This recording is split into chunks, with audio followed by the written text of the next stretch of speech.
This is Things You Might Not Have Heard. I am Jake Van Payne, and this morning I have for you 8 stories queued up, ready to go. 8 stories from the previous day's stuff yesterday, and we're going to get them to you that you deem them as the most conversational. So, out of the 30 or so stories we posted on our feeds, these 8 stories became the ones for today's newscast. Now, we'll explain how that works out, but the stories that we'll have for you cover the bevy of topics, information, politics, current events, and pop culture news. And we have Kash Patel in the house. Also, some Emilia Pérez, which ain't so great news, I guess.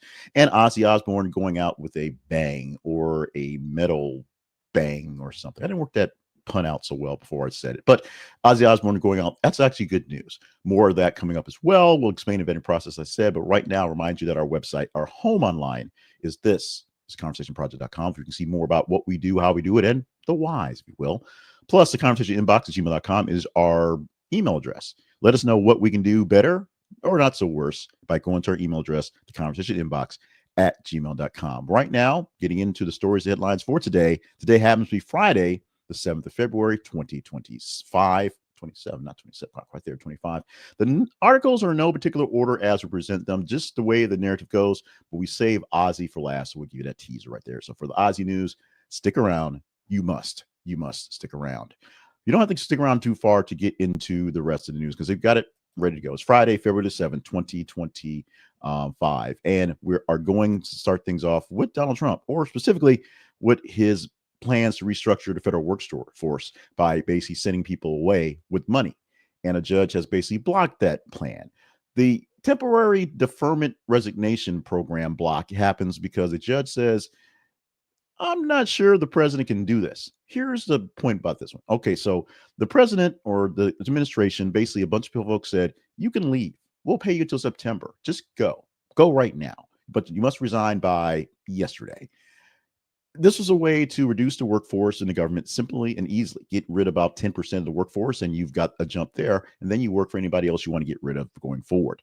The problem was, one, they only got about 2% of the workforce to sign up for it, about 40,000 of the 2 million folks that were eligible for it, even though they kept adding eligibility to people. And the other thing being, the government can't actually do that, or the president can't do that, because that money is earmarked and set to go different places to people paying them, working it right there. You can't just pull it out and say we're going to pay it in severance to folks because you say so. The Congress has to have some say in where it goes, how it goes, and if it's even legal, because people could take this deal, go home, and then find out they're not getting paid. Plus, if they resign, they don't have any rights to any benefits, things like that, and going forward. So what if you take this deal and then go without a job and think you got 3-4 months to find a job and then find out you're not getting paid for that severance time because it's not an actual severance you signed for?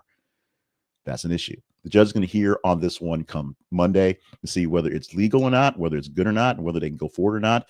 The Trump administration is going to push forward for it anyway, but we'll see some sort of resolution from this particular judge, or a judge, you should say, on the 10th of February to see what goes down.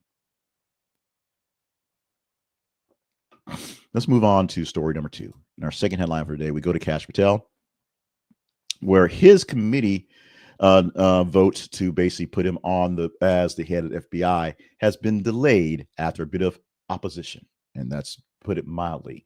Yesterday, the Senate Judicial Committee postponed vote on Kash Patel's nomination for FBI director by 1 week following a request by the Democratic members. The procedure move allows the committee members to delay a nomination for a vote because the Senate will have to rule on that one going forward. Democrats have expressed concerns regarding Patel's past actions and statements, particularly allegations that he promised an enemies list, promoted an enemies list targeting individuals in critical former President Donald Trump. I said that 3 times fast. These concerns have led to calls for more thorough examination of Patel's suitability for the role. Despite the delay, Patel's nomination is anticipated to proceed to committee vote next week and then expected to pass along party lines, which will give the Republican majority. And then it'll go to the full Senate where he'll probably get confirmation there as well. I don't believe Kash Patel will not make it into the job. I just think Democrats are doing what they can right now, finally, to put up some sort of backbone to say they don't like this. I don't think it's going to stop, but I think it's getting a bit of a on-the-record pushback does help. The FAA reduces flights at Reagan National Airport following a deadly crash. In response to the recent mid-air collision near Reagan Airport in Washington that resulted in 67 fatalities, the Federal Aviation Administration has implemented the measures they need to enhance safety. One of those measures the FAA is doing is reducing the maximum number of flights arrivals per hour at the airport from 28 to 26, two less than before. The adjustment aims to mitigate risk and alleviate stress on air traffic controllers who have been increasingly dealing with pressure following the incident. And of course, they're already short-staffed as it is. The change is expected to increase average flight delays from 40 to 50 minutes. 10-minute delay with two less flights going in and out does not seem like a bad trade-off for safety, but we'll see how people will actually react to this. The collision, of course, happened last week with American Airlines regional jet and a U.S. Army Black Hawk helicopter over Potomac River. Investigations are still underway for that actual crash and why the systems did not work and why the people did not work and what's going on. Senator Ted Cruz noted that there was no national security justification for the deactivation of the system that was in the actual helicopter that they believe was part of the reason that did not have the right tones happening to keep this going forward. But Senator Ted Cruz is Senator Ted Cruz. He is not a member of the NTSB. He's not on the actual examination. He's getting some airtime. We will see what's going on further. Right now, all eyes point to the blackout helicopter being in the wrong position, being in the wrong place, the wrong time. We will get a full investigation and full details for this, hopefully sooner than later, but it does take time for the full investigation to be taken care of. So please be patient. Meanwhile, our fourth story for today. China is weighing shutting down TikTok again over the Trump brokered sale deal. Reports coming out of China saying that the Chinese parent company for TikTok, ByteDance, appears to be delaying negotiations for selling the app to a U.S. operation. They're not really working well to try to sell it. They're waiting for approval from the Chinese government to actually negotiate, which they don't usually do. And the Chinese government is likely to resist negotiation and approving a sale as well, which is why TikTok is maybe thinking about shutting itself down. Again, even though Trump's input to save it and trying to make a deal is in place, but maybe because Trump's input and negotiations to try to make a deal are in place. Back in January, the Supreme Court upheld a law requiring ByteDance to divest itself of TikTok's U.S. operations by the 19th of January due to national security concerns.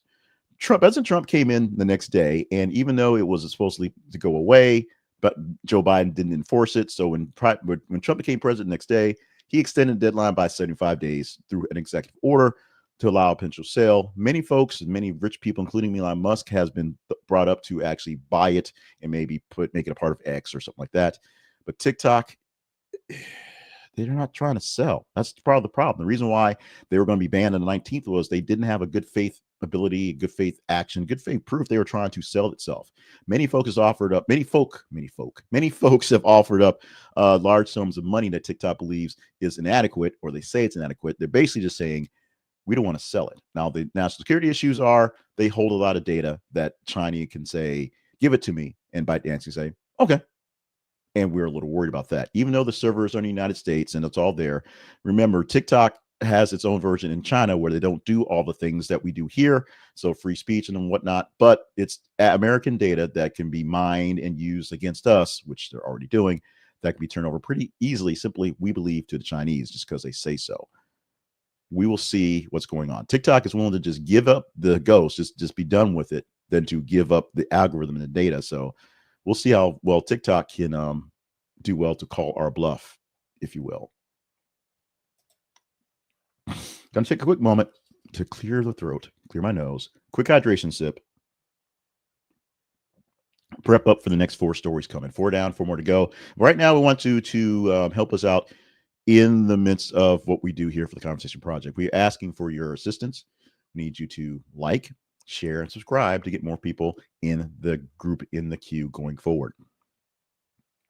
The like part is simple. If you enjoy what we're doing, the news we provide, some of the stories that you may have missed because it's not the top of the line news, and some of the top of the line news with some commentary from I'd say sobering journalist. I am a journalist. I have rewards and things like that. So I'm not really just a guy yakking on the internet, although I am. Like the videos, like the audios, like the work we're doing. If you like it, it'll send notes to the algorithms that we should be shown out to more people, and they may like it as well. If you like it, I can see that what I'm doing are the right things and not the not so right things. I'll do more of them as well. Know people who enjoy this type of work, this type of news, this type of commentary. Share it with them directly so that they can get a direct line to what's going on. You can talk about it, you can engage with them with this, and hopefully they will like and share as well. Now, if you enjoy what you're seeing and you're not getting it naturally, it's either your feed send it to you every so often, or the algorithm send it to you every so often, or someone shared it to you a couple times. Subscribe so it's directly in your feeds.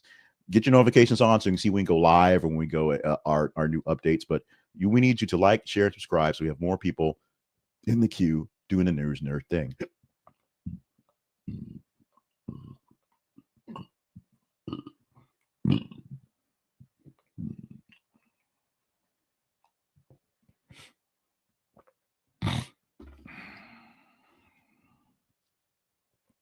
We will soon have to incorporate that mute button very soon. Okay, let's get on to the news. Learning as we go, folks. Learning as we go.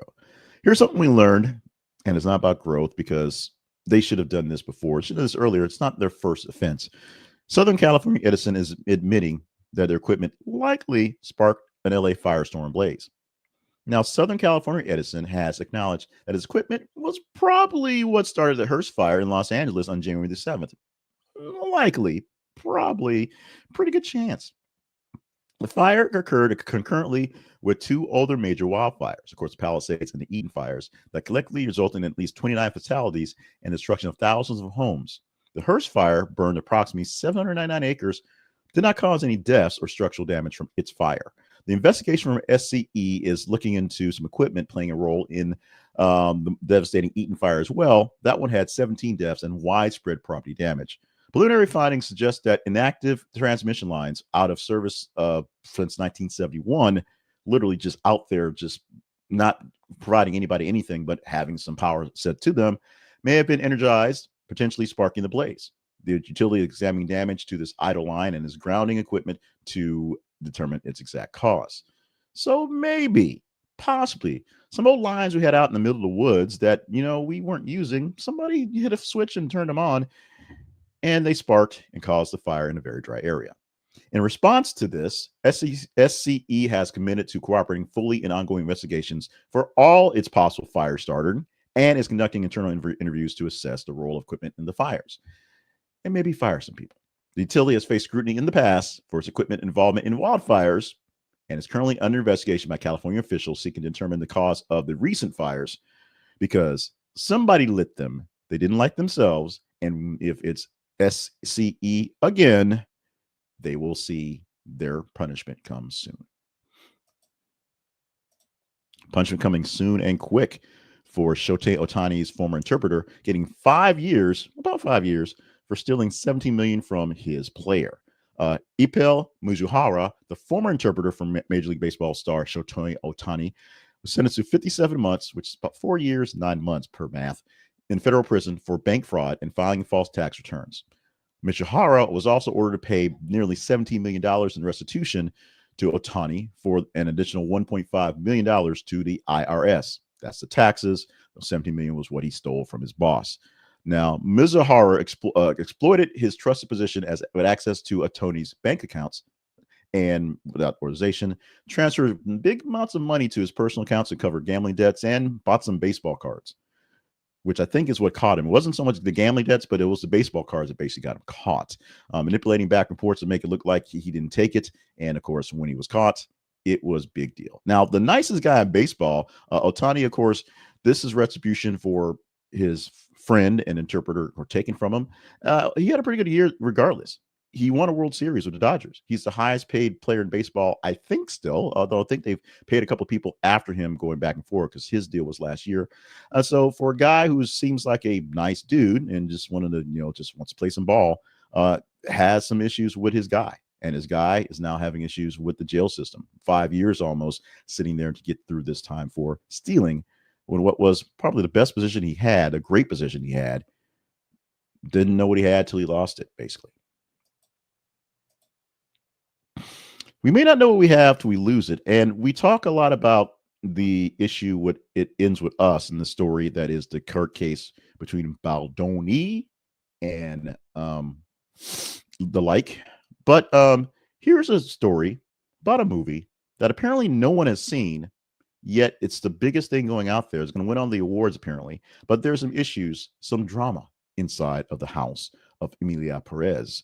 As director Jacques Audiard reveals he has not spoken to Karla Sofía Gascón in a long time. A recent interview shows that the director of the movie addressed the controversy surrounding Emilia Perez star Karla Sofía Garzón and expressed his disapproval of her past offensive comments and labeling them as inexcusable. Noted that he has not communicated with her since the issue arose. He stated, "I haven't spoken to her and I don't want to. She is a self-destructive approach. She is in a self-destructive approach that I can't interfere in." In response, Garcon announced her decision to withdraw from public engagement related to the film. She conveyed her apologies to those affected by her past actions and expressed hope that her silence would allow the film to be appreciated on its own merits. She stated, "I sincerely apologize to everyone who has been hurt along the way." This controversy began when past tweets from Garcon containing offensive remarks resurfaced, leading a significant backlash. As a result, she has been excluded from promotional activities from Emilia Perez, and her participation in the upcoming award ceremony is uncertain. Now, one other thing that's been a big deal about this one is apparently the movie has been labeled as using AI to enhance itself. These are real actors. They're not CGI in the movie, but because accents were perfect, they ran some AI to fix some of the dubbing, and some people in the Hollywood Hills are not happy about that. This is an enhanced movie that no one really told those people that was enhanced. No one's really actually seen it. It's one of those type of movies, but apparently it's the biggest thing since sliced bread, so it may win. We shall see what's going to happen for this happening. Finally, some cool news, some great news. The crazy train's about to leave the station with Black Sabbath lining up to back up Ozzy Osbourne for his farewell performance. His last concert is going to be a big Ozzy fest with Black Sabbath, the original lineup, reuniting for the first time and final time on July 5th, 2025. They're going to have this at Villa Park in Birmingham, England. It's called the Back to the Beginning concert, the original one, as it marks the first time in 20 years that Ozzy Osbourne, Tony Onami, Geezer Butler, and Bill Ward will be on stage at the same time performing in music. It will feature a star-studded lineup including Metallica, Slayer, Pantera, Gorja, Alice in Chains, Hailstorm, Lamb of God, Anthrax, and Mastodon. Additional performances are expected to be done by artists such as Tom Morello, Billy Corgan, Slash, David Jeremian, Sammy Hagar, Fred Durst, and former members of Osbourne's solo band. Now, Ozzy can't really do all the work he can. He's still suffering from Parkinson's disease, but he's going to do what he can to be as Ozzy as he can. Here's the quote he gave for this one: "I'm not going to get up there and do a half-hearted Ozzy looking for sympathy. What's this effing point in that? I'm not going to up there in an effing wheelchair. So expect a big Ozzy farewell in the Back to the Beginning concert, and tickets are available for this particular concert. Will happen on Valentine's Day. So show the person you love how much you love them by buying tickets to Ozzy. It will serve as a farewell to his career and a celebration of Black Sabbath's legacy altogether." So if you're a big Ozzy fan, you'll be checking this one out. I'm a big Ozzy fan. I ain't got time to go to the concert. I'm not paying that much money for tickets, but a big lover of Ozzy himself. Black Sabbath, not quite a cup of tea, but we're going to get into this one. This is going to be a big deal, and we'll talk about it when the concert hits. We are done and have wrapped up the story parts. Now let's get into the tease part, the transition from the news to what moves forward. And this teaser section is where we talk about how the stories get inside of the Conversation Project every single weekday. And for the weekend show, where we do wrap-ups of 12 stories that really hit hard. Now, what we do is we provide for you headlines, stories, news things about every 50 minutes on our feeds on Facebook and X. Facebook.com/This Conversation Project, X.com/TH_conversation. All you do is when you go to check out your other things on Facebook and X, see what we have going on as well, and engage in it. Literally, just click a something, and we know that you watched it, you saw it, you're into it, you read it, you put an emoji on it that shows you like it, you hate it, whatever. You shared it with folks, you read it, you shared it with folks. You hit emojis. You did all those things. All the things happen. And the more engagement a story gets, the better chance we have of talking about it in particular. We'll take a ranking from the next day, and we'll see what goes on. Now, today, 8 stories from the past day, from midnight yesterday to about 3 a.m. this morning. We took those stories We looked at their engagement numbers from Facebook and X. We put them, racked them, stacked them, and saw the top half and picked 8 from those stories to give you what I had today. That's how we have Ozzy today. That's why we have Kash today. That's why we had all the stuff we had today. Now for Monday, we have 3 days to play with. So that's 30 stories within a day. That's 90 stories within a weekend. We're going to give you 10 stories to engage, 10 stories to talk about that we're engaged in from the top 30 stories. So a third of the stories that we'll go through this weekend will have to survive. Will this one survive? I think this one has a good chance of surviving because everybody loves Phineas and Ferb, even 50-year-old guys like me. And the revival, the summer that never ends, which I guess is coming back again, is happening again this summer with premieres on Disney Channel and Disney Plus. So the Phineas and Ferb show, which oddly enough ran for many seasons, but actually never was essentially eternal summer vacation, is coming back. And I guess it's the next summer vacation. It literally ended with them going back to school the next day. So we'll see what happens there. And if we're talking about it come Monday, you have to put a lot of work in this one, a lot of engagement, because we're only getting 10 stories out of 90. You got to make it work. We did not get to the CIA unclassified email story today. It was not engaging enough, I guess, because there's so many other things going on that we're kind of distracted, which may be the actual point. But if you want to talk Phineas Ferb or any other story we post starting from today, going all the way to early Monday morning, follow us on our feeds on Facebook and X. Engage, my friends, and let me know what stories you want to chat up. And if we get stories on there that aren't quite what you want, you think, hey, this other story should have made it up there, email me at the conversation inbox at gmail.com and we can chat that one up as well.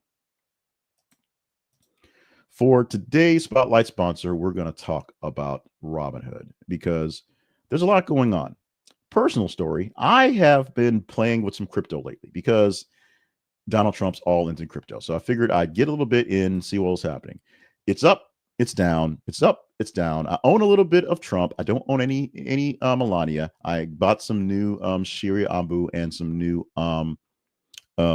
Doge, and a little bit of Bitcoin because it was down by a little bit, and it went up for a little bit, and went down by a little bit, and it went up for a little bit, went down by a little bit. But the point of today's sponsor, Robinhood, is your way to actually get a fairly consistent way to invest in anything: stocks, ETFs, and of course crypto. Now I always say in the disclaimer for this stuff, all investments have a chance of losing money. You're not guaranteed any cash in this stuff. Stocks don't go to the moon all the time, so be careful with that one. But if you want a simple and inexpensive way to trade your own stocks and control your own money, add to your own finances, if you will, you can use the Robinhood platform, and you can use it via our link. This is a conversationproject.com/Robinhood. This is a conversationproject.com/Robinhood. If you're new to Robinhood, they'll still give you a free stock worth anywhere from $5 to $200 a share. So you get a free stock for just getting started. But it's your way to trade on your own terms. You can buy all the crypto that they provide. You can't buy all the meme coins because they actually keep an eye and try to keep you from throwing away money as much as possible. Although I'd say crypto is basically throwing money, but you can buy stocks, buy ETFs, buy bonds, buy short stocks. You can do all the complicated things in your Robinhood account, and their new dashboard allows you to see things in brand new perspective, just like the big boys can do for there. You can also sign up for Robinhood Gold, which adds more money to your pocket. It matches your money into your savings, and if you have a IRA set up, it will give you more money, match money into your IRA. So check all that stuff out. Use our affiliate link for your free stock and to give us a small commission to let you in there. We got to do it some way. Got to make the money some way, and I do it using Robinhood. Personal accounts, I use Robinhood for my own secondary personal accounts. This is my play money, if you will, my real retirement. I do have a long-term 30-year retirement plans that have been running for a while, but I do have money in Robinhood, and Robinhood does make me some money at times and does lose me money at some times. So you can have a chance there as well. Try it out, see what's going on. Remember, as we say, you could lose money, and all investments have a chance of losing things, but you can take control of things, and it's really good to know what's in the know. Also, personal note, or I guess full disclosure, we use Robinhood as a platform in some other platforms we do for promotions and things like that. If you follow me on very boring investment advice, all stocks we post out there for investment, we have links to the Robinhood charts, so you can go ahead and just buy it from there, because we commissions from Robinhood. That's how that works. So full disclosure, we use Robinhood. I personally use it, and it's baked into a lot of more better media, if you will. So there is a bit of a cudgel for that. It is what it is.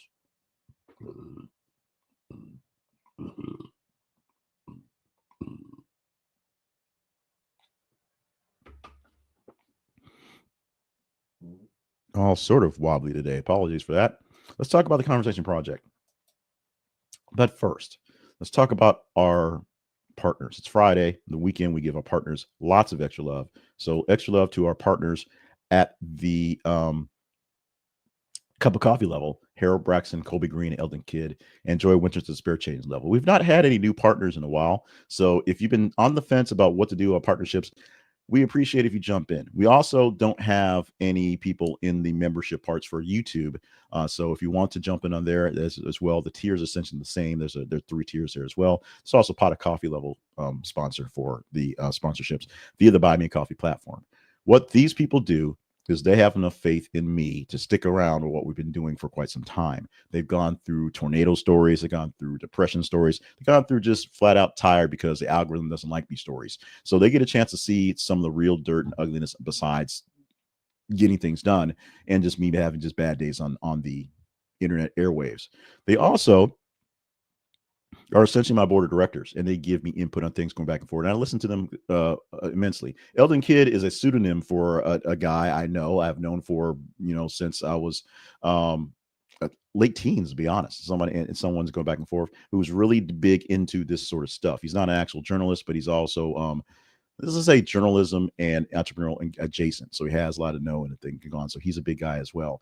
The other folks don't know personally, but they do offer up their ideas, and I take them in. Now, you don't have to be a partner to get ideas in. Just email me and we'll talk about it. But these are people who provide some financial assistance every single month. We appreciate them. If you believe that what we're doing is a great thing and we can do greater, your financial assistance could be very much a boon. Check out our website and the partnerships link. Go to our sponsors, buy more stuff from sponsors. Go to YouTube and join us there for the membership there as well, or send one-time donations. You can do that from the partnerships link as well. Now, back to the hyping up the actual website very quickly as we run out of time. The Conversation Project lives online at this is theconversationproject.com. And at our online home, we have videos and audio links to everything we do everywhere we've done it. Even the very, very old past stuff, back when we were just the fledgling survey site, just saying, hey, what do you think about this? We turned it to news, turned it to conversation, and it is a conversation. This is not a monologue. It's not just me spouting out news and for getting my brothers off. This is a way for us to actually talk about stories that aren't getting covered in the mainstream, or not getting covered enough because the big stories are overtaking things. In the next 4 years, with all the administration for Donald Trump's happening, and it is what it is, very important, very vital things will be said and done over time for that one. What we're going to have to do is make sure we have more conversation on other stories that are being missed. It is just what it is. So you can help me out and help us all out by following us on feeds and make sure that we are engaging in stories that we should be engaged in. Checking out our videos, liking, loving, hating, sharing, subscribing, and just being a part of the group. Commenting in email, commenting on videos, chats. The response after I got to my level of semi-fame on YouTube, we're only at 1,700 subscribers on YouTube, so it's not like we're massive, but the amount of people who are now seeing it and the people who are being honest with what they feel, whether it's something I agree with or don't agree with, whether it's something I want to hear or don't want to hear, it's amazing. And I thank all you for that. Please keep being honest. Please keep saying what you think. Please keep saying things, even if you don't think the host agrees with you or thinks that doesn't like you. I love everyone. I love you all. Your opinions sometimes a little suspect, but I love all people. We want more conversation. We'll do more things on those conversations going forward, more engaging things there going forward to get more engaging content. It's only so many hours in a day. And until you guys pay me more, I can't do that much more with it. That's it. I'm done with all the complaining. That's done. Today, it's not Thursday. Let's go back because we didn't fix the end slide. It's Friday, the 7th of February, 2025. I am Jake Payne. Thank you so much for being with us for the show, putting up with me, putting up what's going on. Thank you for letting me give some love to my sponsors, to love to our partners, people who do that stuff going forward. Thank you for being along for the ride all week long all month long, all year long, all however long you've been with us. Make sure you are liking what you're seeing if you like it, sharing with other folks if you think they enjoy it, and subscribe so you don't miss out in your own stuff. Stay limber, stay hydrated, stay on task. It's going to be a long, long time, and we got to make our way through this stuff. With that, I formally bid you adieu. Thank you so much for being a part of the show. We have the weekend show, the weekly roundup coming up, where tomorrow I'll give you 12 stories from the past week that caught my attention and caught your attention big time, that need a bit of an update, need to be reminded that they happened, or maybe something changed, something really changed, and we need to kind of go to, like I said, an update. So I said update twice. So you need an update, need just to remember they came back together, or there's a third thing. I'll put it in the script next time so I have it right. We done. We out. We love you. Bye-bye.